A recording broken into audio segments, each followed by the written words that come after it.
Amen. Let us bow down our heads as we pray. It said in Matthew 6:33, seek ye first the kingdom of God and His righteousness, and all these things shall be added. Holy God, Heavenly Father, we praise you, we adore you, we give you thanks for everything, O Lord, that you have done in our lives.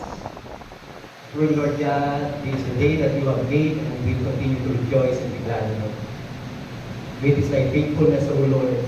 Seeing us through, Lord God, everything, throughout all of our lives, Panginoon. Your goodness, O Lord, encompasses, O God, and even, O Lord, surpasses, Panginoon, ang bawat mga problema namin, Panginoon, mga pinagdadaanan. Patuloy, Lord God, you are faithful na patuloy, Ama, ng pinagtatagumpay yung kami, Panginoon. Pinapakita mo sa amin, Panginoon, kung sino ka. This is an awesome day, Lord God, na sambahin ka, Panginoon, sa Espiritu at Katotohanan. Truly, O Lord, na karapat-dapat, Panginoon, na kami, Lord God, ay magputi, Panginoon, sa iyong presensya, Panginoon, sa araw na ito. And we pray, O Lord, na ikaw patuloy, Ama, na mamuna sa amin. Cleanse our hearts, O Lord God. Renew our minds, Panginoon. Sa aming pakikinig, O Diyos, ng iyong mga salita. At sa iyong gagamitin, Panginoon, sa aming puting pastor, Pastor Jojo Villarreal, Panginoon. Use him only, O Lord God, as a consumer, as your mouthpiece, O Lord, as he delivers, Lord God, your words, Panginoon. That each word, Panginoon, na mumutawi sa kanya, Lord God, will continue, Lord, to only point to you, Panginoon, that we may learn, Lord God, and we may yearn, Panginoon, sa iyong presensya, Panginoon, sa aming buhay. Continue, O Lord, we also pray that you would lead us to a greater and higher form of worship sa mga sandali ito. Let your Holy Spirit, Lord God, lead us, Panginoon, as we worship you in spirit and in truth. Hayaan mo, O Lord, na ibibigay namin, Panginoon, sa iyo lamang ang pinakamataas na antas ng papuri, pagkakilan, pagkakilan, na nararapat, Panginoon, para sa iyo. Ito po amin sa pagdalangin sa pangalan ng Jesus. Amen.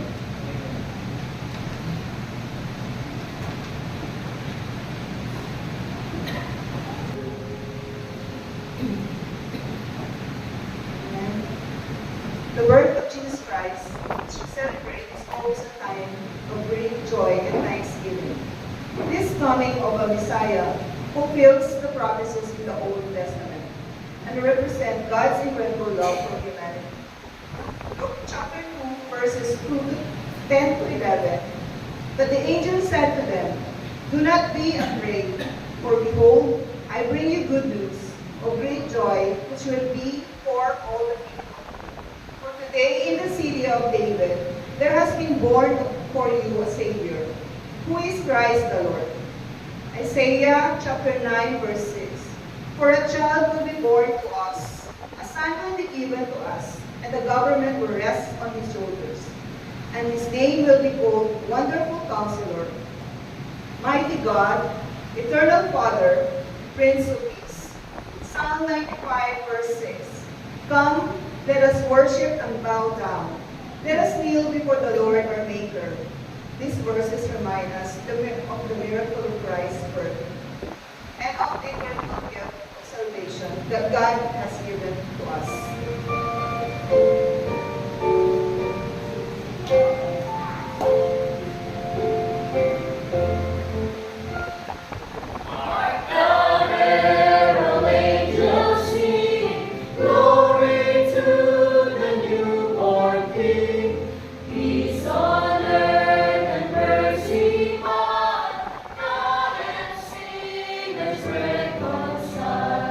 Joyful, holy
sing glory to the newborn King. Hail the heaven brings the peace, hail the Son of righteousness, light and light to all he brings with healing in his wings. On he lays his glory by, born that we no more may die, born to raise the sons of earth, born to give the second birth, born the herald angels sing, glory to the newborn King.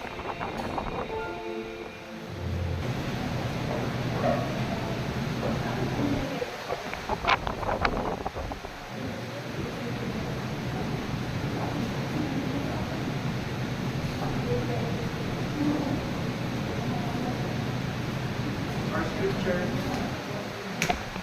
our scripture reading for today is Luke chapter 2, verse 1 to 14. Please join me in reading. Now in those days, a decree went out from Caesar Augustus that a census be taken of all the inhabitants of the earth. This is what the first census taken while Quirinius was governor of Syria. And everyone was in his way to register for the census, each to his own city. Joseph also went up from Galilee, from the city of Nazareth to Judea, to the city of David, which is called Bethlehem, because he was of the house and family of David, in order to register along with Mary, who was engaged to him and was with child. One day were there, the days were completed for her to give birth, and she gave birth for her firstborn son. And she wrapped him in clothes and laid him in a manger, because there was no room for them in the inn. In the same region, there were some shepherds staying out of the fields and keeping watch over their flock by night. And an angel of the Lord suddenly stood before them, and the glory of the Lord shone around them, and they were terribly frightened. But the angel said to them, "Do not be afraid, for behold, I bring you good news of great joy, which will be for all the people. For today in the city of David there has been born for you a Savior, who is Christ the Lord. This will be a sign for you. You will find a baby wrapped in clothes and lying in a manger." And suddenly there appeared with the angel a multitude of the heavenly host, praising God and saying, "Glory to God in the highest, and on earth peace among men with whom he is pleased." We thank the Lord for allowing us to read his wonderful baptism.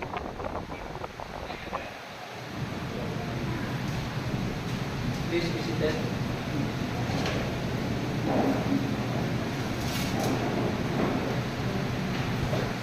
While I read the Tagalog translation of the passage that we just read, let me pray for us. Lord, we come here before you and thanking you for this great privilege, the Blessed One, that we can worship you in spirit and in truth. I pray, Lord, that the Holy Spirit will guide us so that we may understand the message you have for us today. Lord, we are so grateful, Lord, for bringing us before you and for consecrating this place, Lord, so that we may properly worship you and magnify the name of the Lord Jesus Christ, in whom we pray all these things with thanksgiving. Amen. Sabi ko sa inyo sa Tagalog, parang hanggang natin. No? Although may madali naman, no? Pero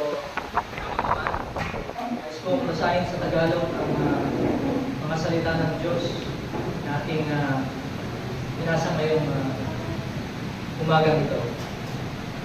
Sa Lucas chapter 2 verses 1 to 14, ang Tagalog version ng ating nababasa kanina, nang mga araw na iyon ay lumabas ang isang utos mula kay Augusto Cesar upang magpatala ang buong daigdig. Ito ang unang pagtatala na ginawa ng si Quirino ay gobernador sa Syria. Pumunta ang lahat upang magpatala, bawat isa sa kanyang sariling bayan.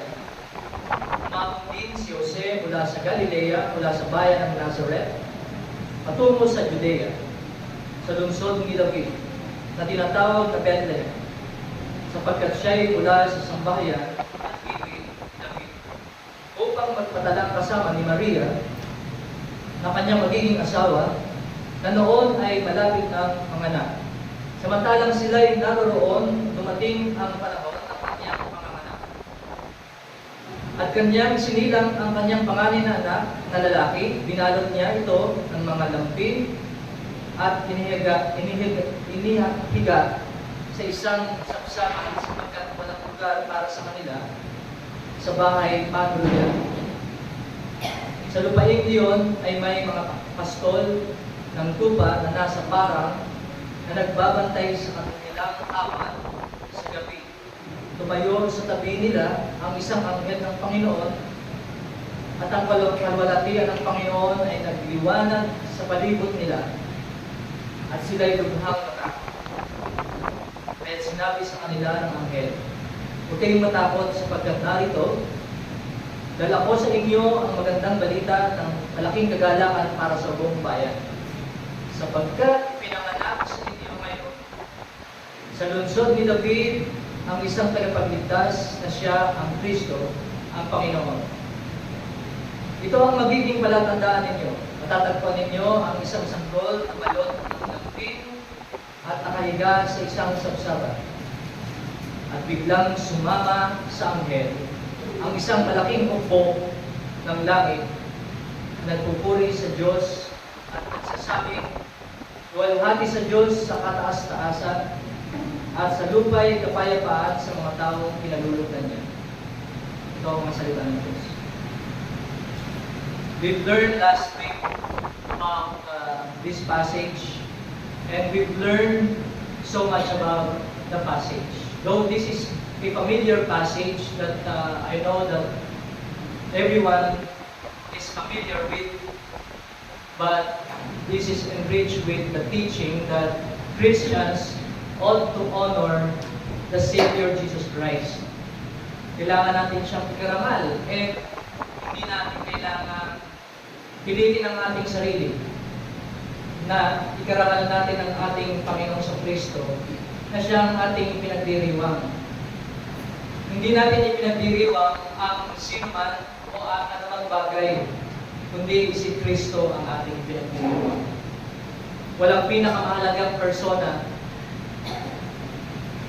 sa balat ng lupa at persona sa kalangitan na may napakahalagang pangalan kundi si Kristo Jesus na ating tagapagligtas at Panginoon. At magiging makahulugan lamang ang ating selebrasyon, ang ating pagdiriwang kung mayroong kakaugnayan sa Kanya. Kung kilala mo si Kristo ng personal, mas napakahalaga nun. Dahil malalaman natin kung ano nga ba ang layunin ng Kanyang kapanganakan.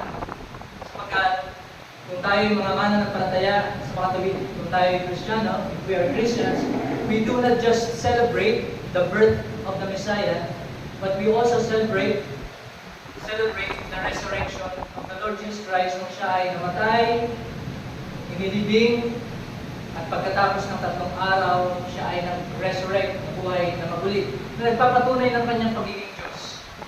Yun ang pinakamahalaga sa lahat.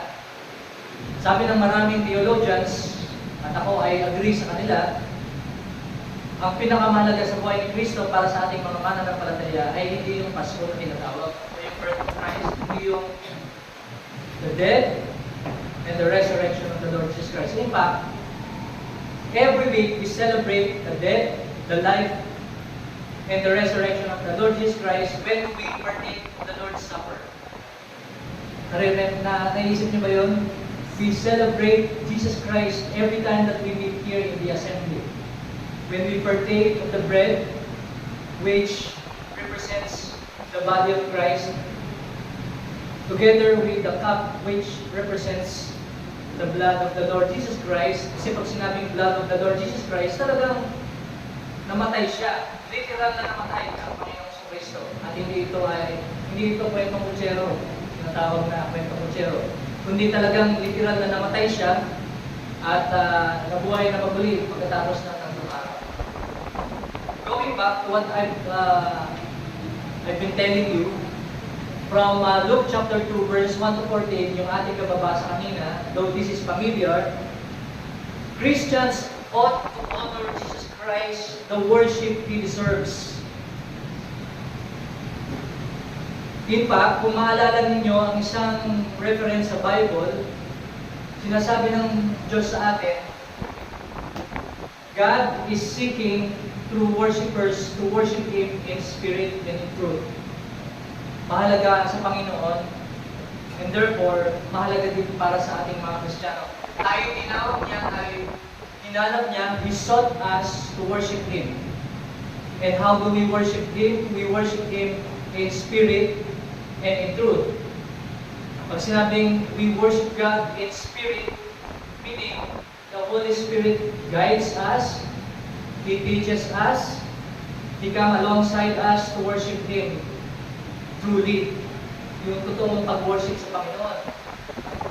And we worship God through the Scripture, sa pamamagitan ng katotohanan na matatagpuan sa Kanyang mga salita. And so, anong alam natin kay Yesu Cristo?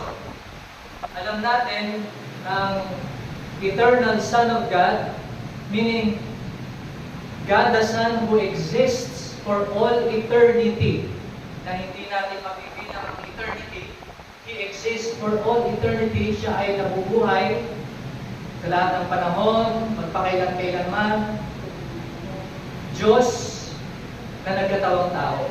Mahalaga sa atin yung incarnation, yung the incarnate God. Kung paano ang Diyos for all eternity nagkatawang tao tulad natin, ngunit hindi siya nagkasala. Kasi kung may kasalanan siya o nagkasala siya,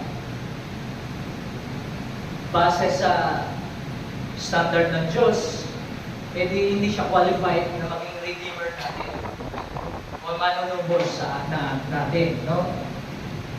So, sinasabi ko ngayon at nire-review natin na ino-honor natin o binibigyan natin ng karangalan si Yesu Cristo, si Jesus na Cristo, sapagkat ang ibig sabihin ng Kristo, siya ang Mesias, the incarnate God, at siya ay nagpakababa in the form of a tiny baby.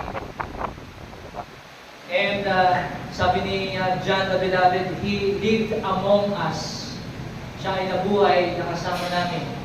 Gaano kahalaga ang testimonya ni John the Beloved sa New Testament? Sapagkat aminin man natin at hindi, simula nung una hanggang sa ngayon at sa mga henerasyon na darating, meron pang darating na henerasyon, kung hindi pa darating ang ating Panginoon, marami pa rin ang ayaw o hindi naniniwala na ang Diyos ay nagkatawang tao. At kino-question pa rin ang pagiging Diyos ni Yesu Cristo, o sa kabilang banda, kino-question pa rin yung pagiging tao ng Diyos. Diba, sabi ng 1 John, at maraming tao rin pa rin sa mundong ito ang nagsasabi na paano magiging tao ang Diyos? Ang Diyos walang bahid kasalanan. Kung naman, parang logically, paano magiging tao ang Diyos? Ang Diyos perfect, tapos naging tao. Pero walang imposible sa Panginoon dahil yun ang pamamaraan ng Diyos para makaligtas sa mga makasalanan.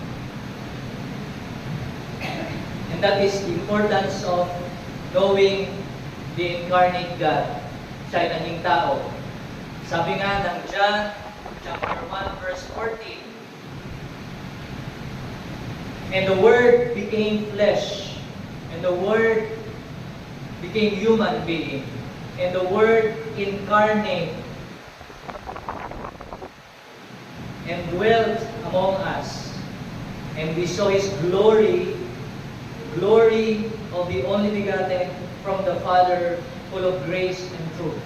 Binibigyan ko lang ng emphasis itong first point natin last week. Sapagkat mahalaga sa ating mga mananampalataya na ang sinasamba natin, the eternal Son of God became human being like us. Sapagkat sentral o pangunahing miracle na ina-assert o binibigyan diin ng mga mananampalataya, yung incarnation. And to emphasize a little more, the Word became flesh and lived among us. In John 1:1, it says, in the beginning was the Word, and the Word was with God, and the Word was God. Sa simula ay ang salita, at ang salita ay kasama ng Diyos. At ang salita ay Diyos. Nare-remember niyo ba yung creation account sa Genesis? Paano nga ba nilikha ng Diyos ang nakikita natin, ang universe, ang physical world? Kumamig ba siya ng kamay para likhain? Hindi. He just said words. Let there be light. And there was light. And there was word that God uttered. Just like John 1:1 says, in the beginning was the Word, and the Word was with God. And the Word was God. Wala na question. But again, people question the testimony of John the Beloved. They question the testimony of Jesus Christ Himself. And they even question the testimony of the Holy Spirit. Sabi nga ng Bible, di ba? There are at least two that testify about the veracity or the truthfulness of something. About Jesus Christ. Ang nagpapatotoo ng kanyang pagiging Diyos ay ang Banal na Espiritu at siya mismo. Pangalawang point dito, bakit natin pinagdiriwang ang ating Panginoong Kristo, and particularly yung kanyang pagiging naging tao ang Diyos, is that He is Christ the Lord. He is the Messiah. Siya ang ating tagapagligtas. And pag sinabing Mesias o Kristo, sapagkat the word Christ is not a proper name, but it is a title of Jesus Christ. And it means He is the anointed one, which comes from the Old Testament. He was the coming king whom the Jews expected to be the Savior of the nation and the author of the highest felicity or joy. Siya ang darating na hari na ine-expect ng mga Hudyo, na kung saan si Jesucristo ang kay Hudyo rin, na siya yung magiging tagapagligtas nila ng kanilang bansa, at siya ang may akda ng kanilang pinakamataas na kaligayahan. Pero sila ay nabigo. Dahil ang ina-expect nila na hari ay grandioso ang kanyang pagdating sa mundo. Pero siya ay dumating sa pamamagitan ng kanyang kapanganakan, sa pamamagitan ng sabsaban. Ano yung sabsaban? Manger. Ito ay pakainan ng mga tupa, ng mga hayop, mga baka at kambing. Ito ay nagpapakahulugan lamang na siya ay aba.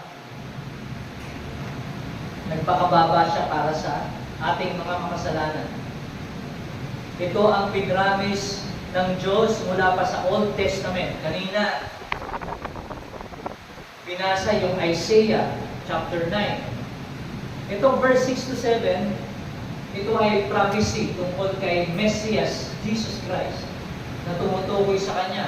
For unto us a child is born, a son will be given to us, and the government, ang kapamahalaan, will be upon His shoulders, will rest on His shoulders. Figuratively, sa sabihin, nasa kanyang kapangyarihan. At ang kanyang pangalan, His name will be called Wonderful Counselor, the Mighty God, the Eternal Father, Prince of Peace. There will be no end to the increase of His government or of peace. And the throne of David and over His kingdom, to establish it and to uphold it with justice and righteousness from then on and forevermore. The zeal of the Lord of hosts will accomplish this. Thirdly, obviously, according to Matthew chapter 2, the account where you can read the visitation of the wise men, the Magi, to the child Jesus Christ. And He was no longer a baby but a child to be found by the Magi. Eh ano ang kanilang indikasyon na nandun na sila sa bahay? Nandun na yung tala o yung bituin. And when you see stars in heaven, dapat ma-remember natin that He is the creator of the stars and the universe and all people. Siya ang creator, Jesus Christ is creator.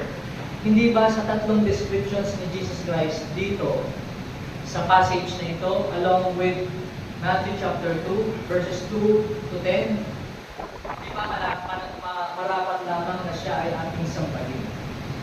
Mga kapatid, sino pa ang sasamba sa Panginoon? Yung mga hinanap niya. He sought people to worship Him in spirit and in truth.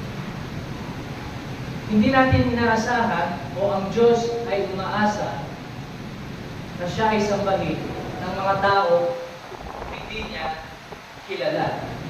Quote and quote, hindi niya kilala. Hindi ibig sabihin hindi kilala, hindi niya, wala siyang alam. Kung hindi, wala siyang ugnayan sa mga tao to sapagkat they did not seek Him, seek them. They did not seek them. Ang inaasahan niya, nasasamba sa Kanya, ay yung mga tao Kanyang hinanap. Mga kapatid, hinanap ka ba ni Jesus Christ? Pag sinabi mong ikaw ang naganap sa Kanya, pumunta ka sa Biblia at tingnan mo kung ano sinasabi ng Diyos. Ang Diyos ang umahanap sa patay, hindi ang patay ang umahanap sa Diyos. Kung tayo yung mga tunay na Kristiyano, tayo yung hinanap ng Diyos at tayo kanyang binuhay. At marapat lamang na tayo kanyang asahan kung sumamba sa Kanya. Ito ay isang tunay na kahulugan ng Pasko. Yung tunay na pagsamba sa Kanya. Mga kapatid. Sapagkat siya Diyos, He is the Creator, the Almighty God, He is our Savior, and He is the eternal Son of God who exists for all eternity to become human being like us without sin. Without sin because He saved us from the wrath of God.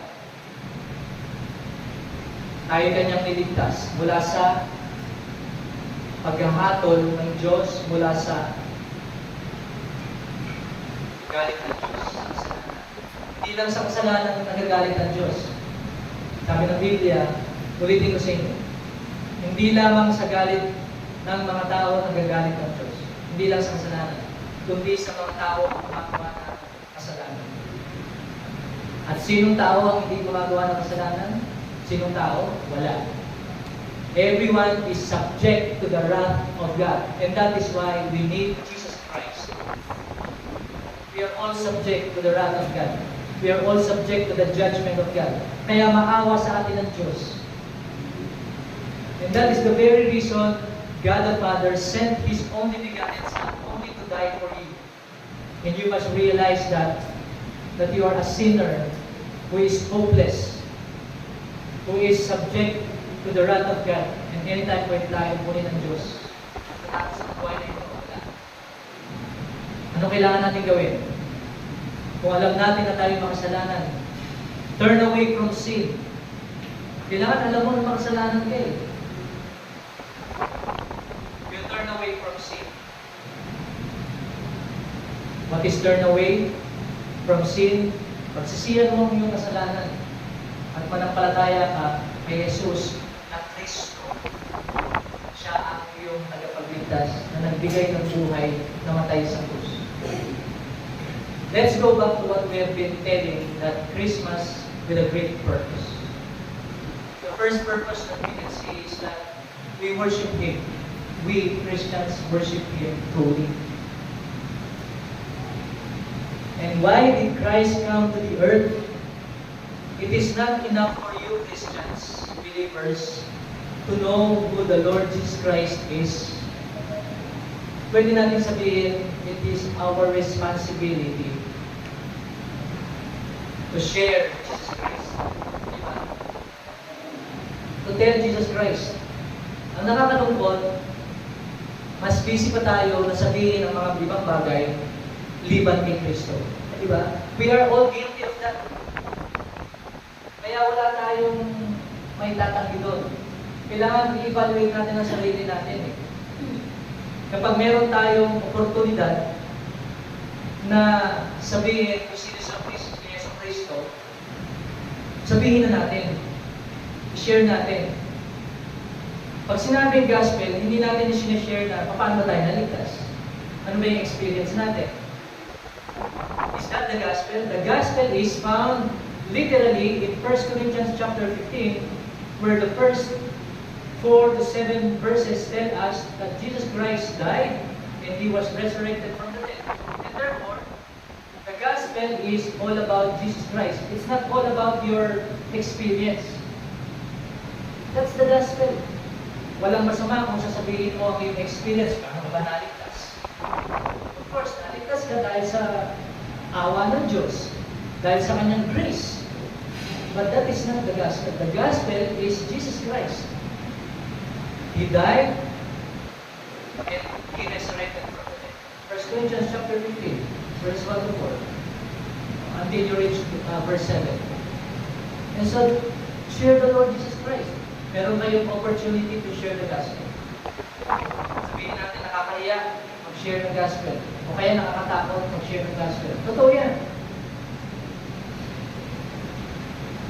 Pero sino ba magkukumbinse?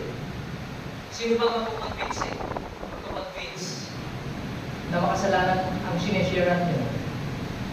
It is the Holy Spirit who convicts, and therefore the Holy Spirit who convinces sinners that they are indeed sinners. What you are going to do is to share the gospel of Jesus Christ. Paano nga ba? At bakit nga ba pumunta ang eternal Son of God dito sa ating kalagitnaan at siya ay nagkatawang tao? Malinaw sa Luke chapter 19 verse 10. For the Son of Man came to seek and to save the lost. It is God who came here. It is God who is seeking the lost. Hindi ang lost ang nagsisik sa God. Because if a person is lost, meaning everyone is lost, everyone is a sinner, everyone doesn't have the ability to seek God until God quickens. Until God quickens the dead. Ang lagi kong example, si Lazarus. Si Lazarus nung namatay, after 3 days na inintay pa ni Jesus Christ, na intentionally inintay ni Jesus Christ na mamatay ang kapatid ni Martha and Mary. Alam na niya, 3 days. Saka pa siya nagpunta sa lugar ni Lazarus. Nabuhay ba mag-isa si Lazaro? Hindi. Diba? Anong ginawa niya? Anong ginawa ni Jesus Christ? Nagsalita siya. Si Jesus Christ ang nagsalita. Sabi ni Jesus Christ, Lazarus, come forth. O yun, saka nabuhay. Hindi naman si Lazarus ang bumuhay mag-isa. Hindi siya yung kumano siya. Sino ba nagtanggal ng mga ng mga lampin niya? Diba nung araw lang? Siguro yung mga lampin, no? Na galing sa pagkakabalot ng patay. O alisan mo siya ng balot.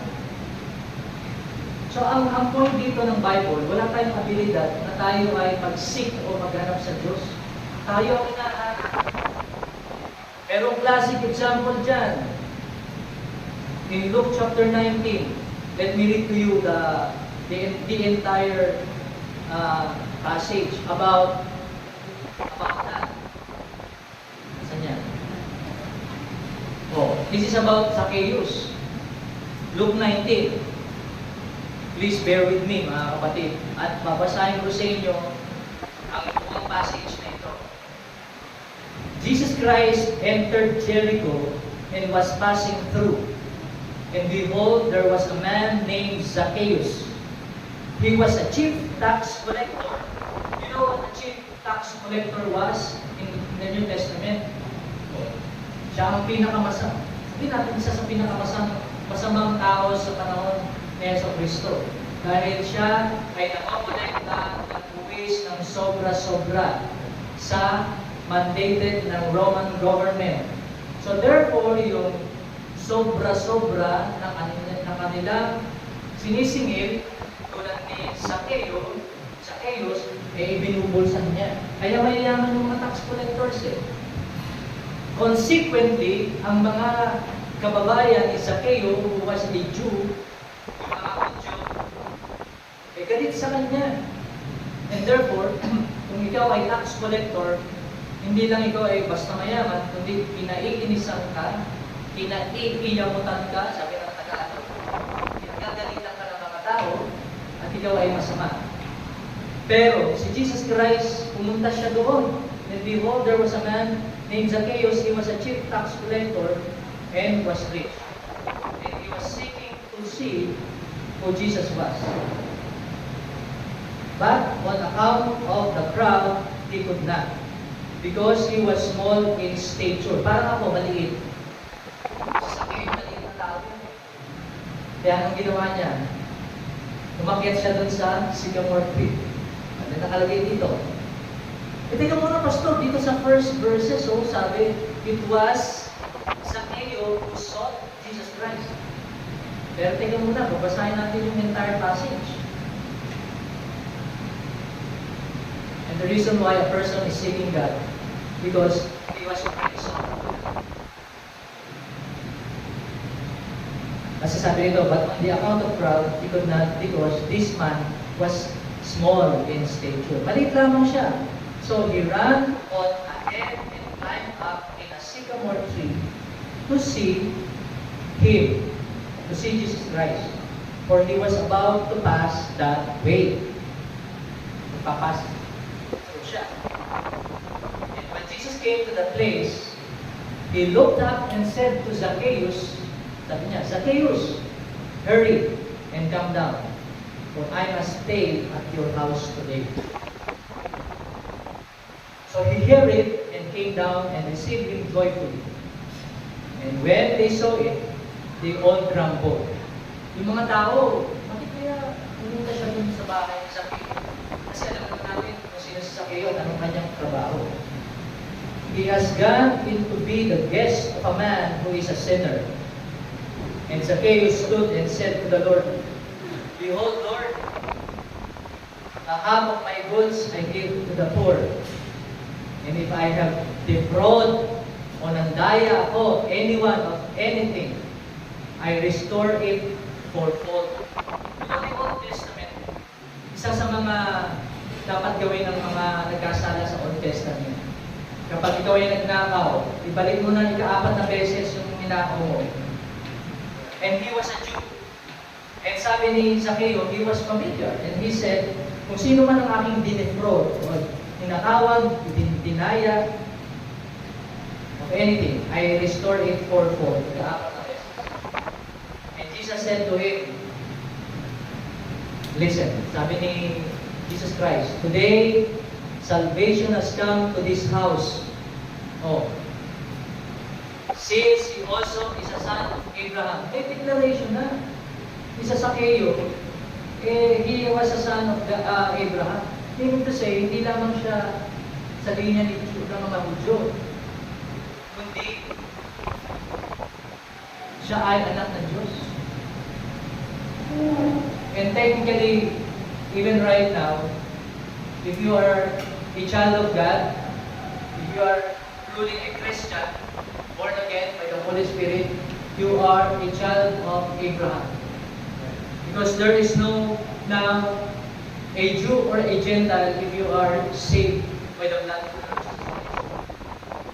If you are familiar with the Romans theology written by the Apostle Paul, we are grafted in with the blessing of redemption to the Jews, to Israel. For the Son of Man came, according to verse 10 of Luke chapter 19. For the Son of God, or for the Son of Man came to seek and to save the lost. So alam na natin, we proclaim that we are lost, we are all sinners, but we have that grace of God na tayo ay mangangaligtas sapagkat tayo ay nahanap ng Diyos. Kung nare-realize mo na ikaw ay makasalanan, kung tinatanggap mo na ikaw ay makasalanan at wala kang magagawa kung pakiligtas ang iyong sarili, then it's an indication that God is calling you, that the Holy Spirit convicts you, that the Holy Spirit convinces you about Jesus Christ. He is convincing you that you are a sinner who needs a Savior, who needs forgiveness from God, because all of us, every one of us is subject to the wrath of God. Pastor, why is it that you are preaching the judgment of God? Because when you realize, Christians, that we are celebrating Christmas, dapat nasa sa isip natin, it indicates that He has given us His grace for us to be saved from the judgment of God, from the wrath of God. Pero ang mga Kristiyano, tunay na nagbubuni, nagdiriwang, tunay na nagdiriwang sa kaarawan ni Jesus Christ. Meron yung dating sa atin talaga eh. Hindi tayo tulad ng mundo na nagse-celebrate ng diriwang ng Pasko for the sake of having party, or to come together, or to give gifts to inaanak, or to receive gifts from ninong at ninang. Hindi naman yun ang essence eh, ng Pasko o ng Christmas. Ang essence ng Christmas, ng Pasko, eh yung salitang Christmas, Christ, yun ang essence ng Pasko. Si Kristo, ang dahilan ng ating pag-celebrate. Pero hindi natin sinasabi, huwag na tayo mag-Christmas fellowship o Christmas party. Hindi naman ibig sabihin ko.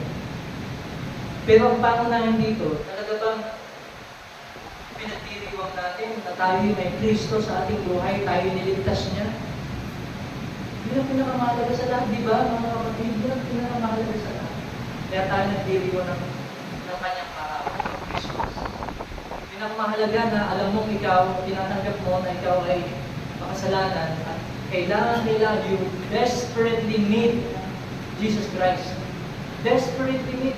Alam mo, if you are desperately in need that Jesus Christ will come to your house, quote and quote, like Zacchaeus. He was so desperate to give fourfold. Alam nyo, may indication sa verse 8 to 9 na gusto niyang magbalik ng fourfold. Indication niya na gusto niyang mag-repent ng kanyang kasalanan. Well, so therefore, it was God who sought him. Siya ang humanap kay Zacchaeus. Hindi si Zacchaeus ang humanap sa kanya. Kailan, ulitin ko, kailan ba naghanap ang patay sa buhay? Ang buhay yung humahanap sa patay, hindi the other way around. Kasi pinakamahalaga talaga sa tao yung tanggapin niya na siya yung kasalanan. Otherwise, hindi siya mag-reflect ng kanyang kasalanan. Sasabihin niya, hindi ko kailangan ng Diyos. Pinaka-ano na yun, pinaka-worst na yun eh. May napanood ako sa Facebook reel, Facebook video. Siguro mga 2 minutes lang. Pero isang content creator educator na nakabase sa European country na Pinoy. At sinasabi niya, bakit po kailangan ng Diyos ang dami kong pera? Talagang he can articulate his being self-sufficient because he has lots of money. You see, hindi niya natatanggap sa sarili niya na in need siya ng spiritual na bagay. Hindi niya nakikita na he is spiritually bankrupt. Nakikita niya na marami siyang pera. In fact, he articulates that he has lots of money and he can outrightly tell na bakit ko kailangan ng Diyos? Eh marami akong pera. And then he says, continuously sabi niya, I am respecting those Christians and those who believe in God na, sige, believe lang kayo. Ayokong i-offend kayo, but as for me, I have so many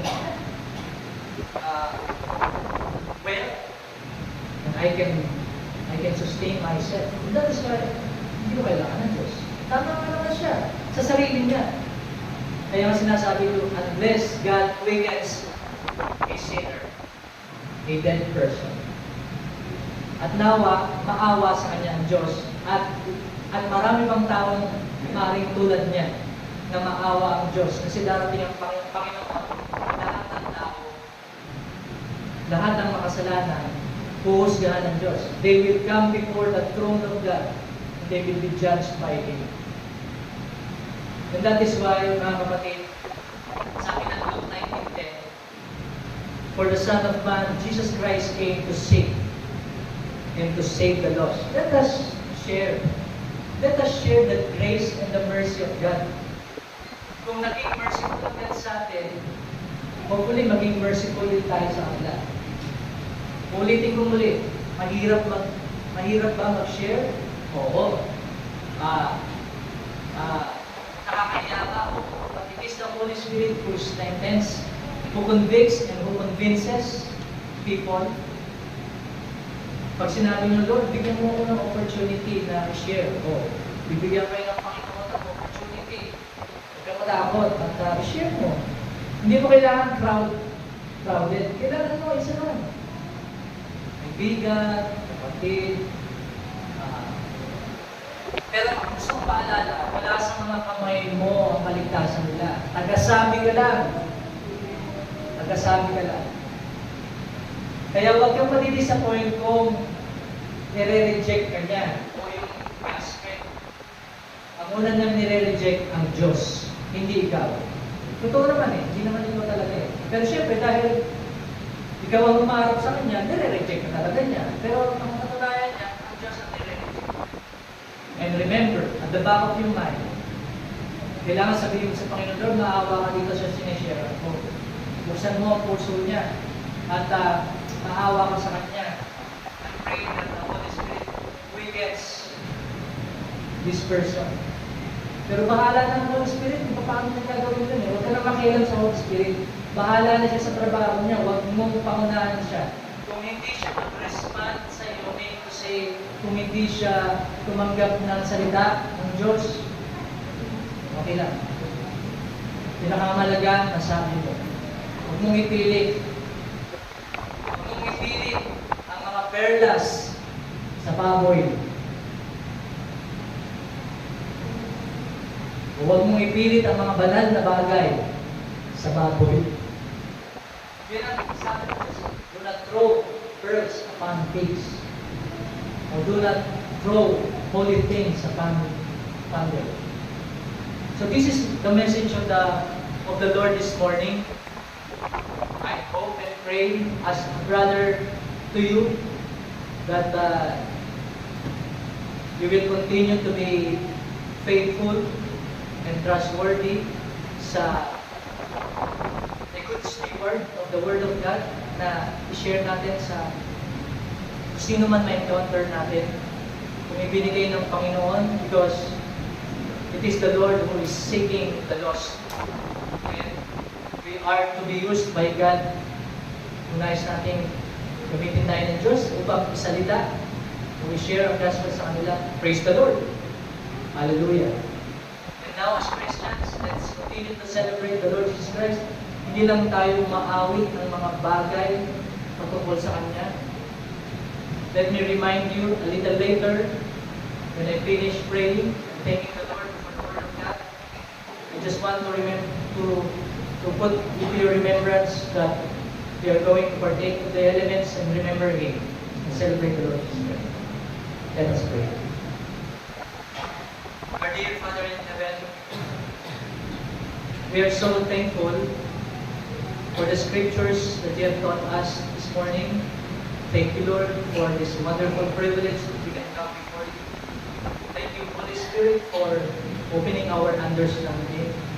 Thank you for your grace and mercy so that we may be able to see ourselves from the scripture, that indeed we are saved only by the grace of God through faith that you have given us. And even faith is a gift from you. Lord, I pray that you will give us strength and wisdom and also the opportunity to share Jesus Christ to people, to more people, Lord. Lord, please increase our faith and increase our love in this assembly. We praise and honor you in Jesus Christ's name, a wonderful name. Amen. I just want